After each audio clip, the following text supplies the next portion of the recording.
तिमी कस्तो लाग्छ? प्रभुले केही सुन्नुहुन्न जस्तो लाग्छ? रुदा प्रार्थना गर्दा सबै गर्दा पनि परिस्थिति बदलिन्न जस्तो लाग्छ? कसमाथि विश्वास गर्दैछौ? प्रभुले भन्नुहुन्छ तिम्रो लागि मैले तिम्रो आँसु देखेको छु। तिमी बन्द कोठामा रुँदै गरेको मैले सुनेको छु। तिमीले मलाई पुकारेको मलाई थाहा छ।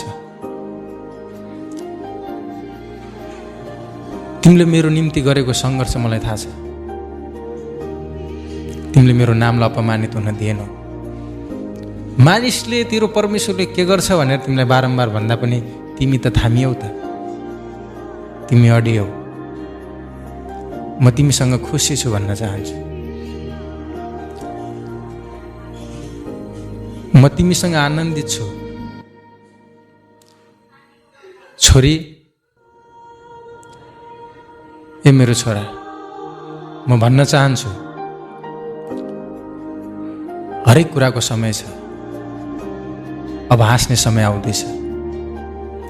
अब फसल काट्ने समय आउँदैछ। अब हर्षको समय आउँदैछ।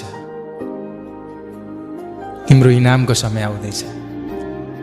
आजसम्म विश्वास गर्यौ, अब विश्वास गर अनि स्थिर बस।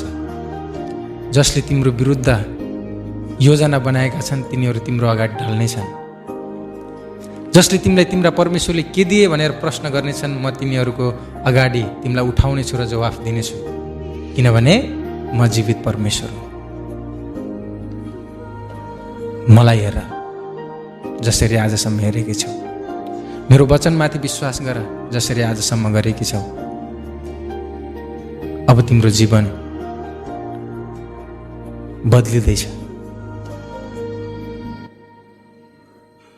मैले तिमीसँग बोल्दैछु। प्रभु भन्नुहुन्छ मेरो मण्डली, यो तपाईँको निम्ति प्रभु बोल्दै हुनुहुन्छ। अब सुखको दिन आयो। अब हर्षको दिन आयो। अब कटनीको दिन आयो। उहाँमाथि विश्वास गर्नुहोस्। येशू ख्रीष्टको नाममा सबैलाई जय मसीह।